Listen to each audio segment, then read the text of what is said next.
students, welcome to Absolutely Maths. Today we are going to start exercise 1D of first chapter rational numbers. Now first question is multiple choice type. First bit -4/9 divided by -2/3 gives. बोला गया है -4/9 divided by -2/3 क्या होगा? इसे जब हम further solve करेंगे तो ये डिवीजन मल्टीप्लिकेशन बन जाएगा और इसका रिवर्स हो जाएगा. So 3/-2. So 3 3s are 9, 2 2s are 4. Negative signs cancel out हो गया which is equal to 2/3. हमारा आंसर 2/3 हुआ जो कि फर्स्ट ऑप्शन है. Now second bit is the rational number by which should 1/2 be divided to get -2/3 is. बोला गया है 1/2 में हम कौन सा नंबर डिवाइड करें कि हमें -2/3 मिले. इसके लिए जैसे हमने प्रीवियस क्वेश्चन में सॉल्व किया वैसे ही हम यहाँ भी सॉल्व करेंगे. That implies 1/2 equals -2/3. यहाँ डिवाइडेड x है, इक्वल टू के अपोजिट साइड आ जाएगा तो मल्टीप्लिकेशन में x आ जाएगा, that is into x. So that implies x equals 1/2 into ये -2/3 मल्टीप्लिकेशन में है, इक्वल टू के अपोजिट साइड आ जाएगा तो डिवीजन हो जाएगा. लेकिन हम इसे अगर मल्टीप्लाई करके लिखें तो ये 3/-2 हो जाएगा विच इज इक्वल्स टू 3/-4. इसे हम फर्दर लिख सकते हैं -3/4 क्योंकि डिनोमिनेटर वाला नेगेटिव न्यूमरेटर में चला जाएगा तो हमारा ऑप्शन हो जाएगा option B. Now third bit is for 3 rational numbers a, b and c which of the following is correct. 3 rational numbers a, b, c दिए गए हैं, इनमें से कौन सा करेक्ट है. First bit a divided b equals b divided a. a/b equals b/a. ये तो गलत है, ये दोनों तो इक्वल नहीं है, मीन्स फर्स्ट ऑप्शन नहीं होगा, ये तो अनइक्वल हो गया. Second bit a into b/c equals a/b into a/c. तो ये क्या बना, ab/c इक्वल्स a²/bc. ये भी तो इक्वल नहीं है, ये भी अनइक्वल हो गया, मीन्स ये ऑप्शन भी नहीं होगा. Third bit is a divided b/c which is equal to a/b divided a/c. That implies a into c/b which is equals to a/b into c/a. ये रिड्यूस हो गया, that implies ac/b equals c/b. यहाँ भी b reduce हो गया और ac equals to c, तो ये तो इक्वल नहीं हुआ, ये c और c कैंसल आउट होकर a इक्वल्स टू 1 बन गया, तो ये ऑप्शन भी नहीं है. थर्ड ऑप्शन कैंसल आउट हो गया, second option cancel out, first option cancel out. Now fourth option is a divided b/c not equal to a/b divided c. इसे आगे सॉल्व करके देखते हैं.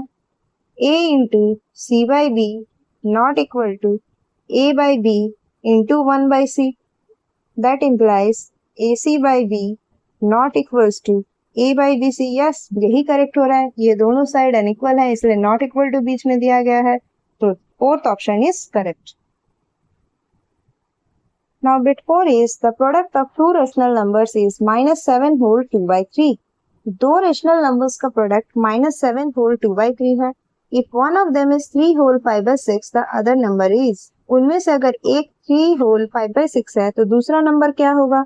तो हम इसे लिख सकते हैं, एक नंबर 3 whole 5/6 है, दूसरा हमने x मान लिया है which is equal to product दिया गया है -7 whole 2/3. दैट इम्प्लाइज 6 3 is 18 plus 5 23/6 into x equals -7 into 3 -21 plus 2. This will be -23/3. हमारा एक साइड हो गया 23/6, दूसरा साइड हो गया -23/3. अब x equals -23/3 divided 23/6 opposite side जा रहा है इसलिए डिवाइडेड का फॉर्म है. That implies x equals -23/3 into 6/23. 23 1s are 23, 3 2s are 6 और यहाँ नेगेटिव है विच इज इक्वल्स टू -2. हमारा आंसर -2 आ गया. यानी कि ऑप्शन डी इज करेक्ट।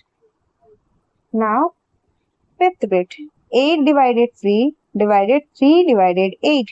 बोला गया है 8/3 डिवाइडेड 3/8। इसे हम लिख सकते हैं 8/3 इंटू 8/3। ये और रिड्यूस तो हो नहीं सकता, सो 8 8 जा 64 and 3 3 जा 9। Then option will be option A, 64/9. Option A is correct. Now question number 2, evaluate first bit 1 divided 1/3।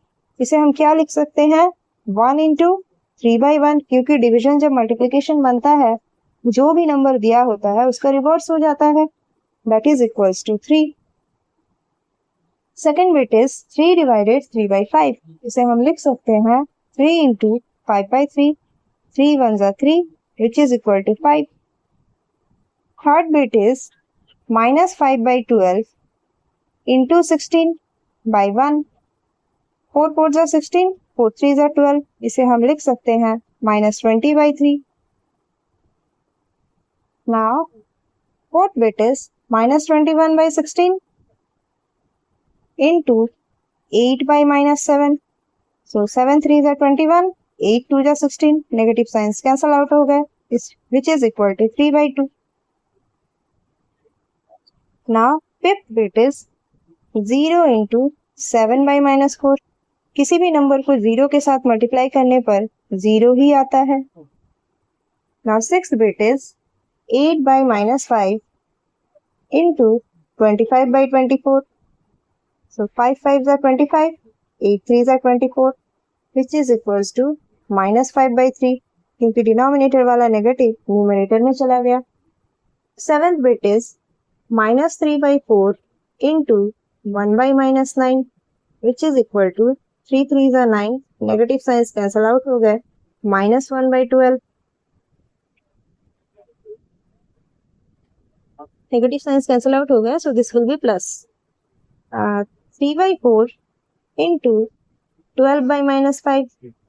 4 3 जा 12, 3 3 जा 9/5, और नेगेटिव जो डिनोमिनेटर में है वो न्यूमरेटर के पास चला जाएगा, so -9/5। -5 into 11/-10, negative signs cancel out हो गए, 5 2 जा 10, which is equal to 11/2। Next bit is -7/11 into 44/-3, negative signs cancel out हो गए, 11 4 जा 44, 7 4 जा 28/3।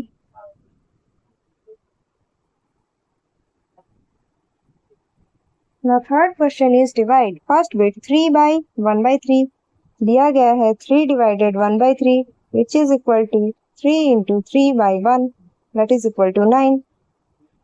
Second bit -2 divided -1/2 which is equal to -2 into 2/-1, negative signs cancel out हो गए, 2 2 जा 4। 0 डिवाइडेड 7/-9, 0 में कुछ भी हम डिवाइड करेंगे तो वो 0 ही होगा।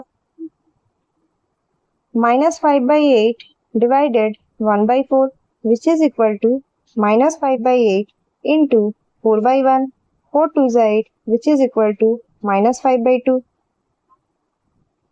Fifth bit is -3/4 divided -9/16 which is equal to -3/4 into 16/-9, negative signs cancel out हो गए, 3 3 जा 9, 4 4 जा 16 which is equal to 4/3।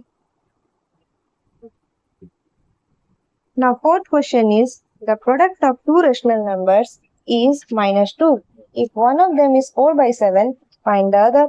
बोला गया है दो रेशनल नंबर को मल्टीप्लाई करने पर -2 आता है, अगर उनमें से एक 4/7 है तो दूसरा क्या होगा।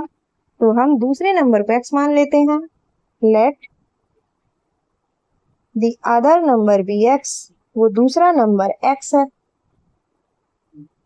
वन ऑफ देम उनमें से एक 4/7 है। Now product of two rational numbers, question में दो रेशनल नंबर्स का प्रोडक्ट दिया गया है -2, जिसमें से एक 4/7 है, दूसरा x है, मल्टीप्लाई करने पर -2 आता है। That implies x equals -2 into 7/4, 2 2s are 4, that implies x equals -7/2।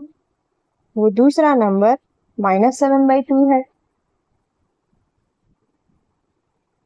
Now question number 5 is the product of two numbers is -4/9. If one of them is -2/27, find the other. दो numbers का product -4/9 है, उनमें से एक अगर -2/27 है तो दूसरा क्या होगा? Let the other number be x, उस दूसरे नंबर को हम x मान लेते हैं। वन ऑफ देम -2/27 है, therefore product of two numbers, दो नंबर्स का प्रोडक्ट -4/9 दिया गया है। That implies -2/27 into x equals -4/9। That implies x equals -4/9 into 27/-2। तो 2 2s are 4, 9 3s are 27, negative signs cancel out होगा। That implies x equals 2 3s are 6, वो दूसरा number 6 है। Now question number 6. If m and n are two rational numbers such that m into n equals -25/9. m और n दो rational numbers हैं जिनको multiply करने पर -25/9 आता है। फर्स्ट बिट, m का वैल्यू 5/3 दिया गया है, फाइंड n। हमें निकालना है n। गिवन है m into n equals -25/9। इसमें हमें सिंपली वैल्यू पुट कर देना है जिससे हमें आंसर मिल जाएगा। m है 5/3 into n equals -25/9. That implies n equals -25/9 into 3/5. तो 3 3s are 9, 5 5s are 25. तो हमारा n का वैल्यू कितना आ गया? -5/3. This is our n। First question में m दे दिया गया था, सेकंड क्वेश्चन में n दे दिया गया है। Same process, m into n equals -25/9. That implies m का वैल्यू नहीं दिया गया है into -10/9 equals -25/9। That implies m equals -25/9 into 9/-10। 9 1s are 9, 5 5s are 25, 5 2s are 10, negative signs cancel out हो गए। That implies m equals 5/2। Now question number 7 is, by what number must -3/4 be multiplied so that the product is -9/16? Question में पूछा गया है -3/4 में हम क्या multiply करें कि हमें -9/16 मिले। Let the number to be multiplied, जिस नंबर को हमें मल्टीप्लाई करना है उसे हम x मान लेते हैं। देयरफॉर प्रोडक्ट इक्वल्स, प्रोडक्ट कितना दिया गया है? -9/16. That implies -3/4 into x equals -9/16. That implies x equals -9/16 into 4/-3. Negative signs cancel out हो गए। 3 3s are 9, 4 4s are 16. That implies x equals 3/4. वो नंबर 3/4 है जिसमें हम -3/4 मल्टीप्लाई करेंगे तो -9/16 होगा। Now question number 8. By what number should -8/13 be multiplied to get 16? बिल्कुल प्रीवियस क्वेश्चन जैसा है कि -8/13 में क्या मल्टीप्लाई करा जाए कि हमें 16 मिले। Let the number to be multiplied be x। Therefore product हमें दिया गया है 16। दैट इम्प्लाइज एक नंबर है -8/13, दूसरा हमने x माना है जिनको मल्टीप्लाई करने पर 16 आता है। That implies x equals 16 into 13/-8, 8 2s are 16. That implies x equals 13 2s are 26 और डिनोमिनेटर का नेगेटिव न्यूमरेटर में, सो x इक्वल्स -26। हमें -26 -8/13 में मल्टीप्लाई करना पड़ेगा जिससे हमें 16 मिलेगा। That's all for this video.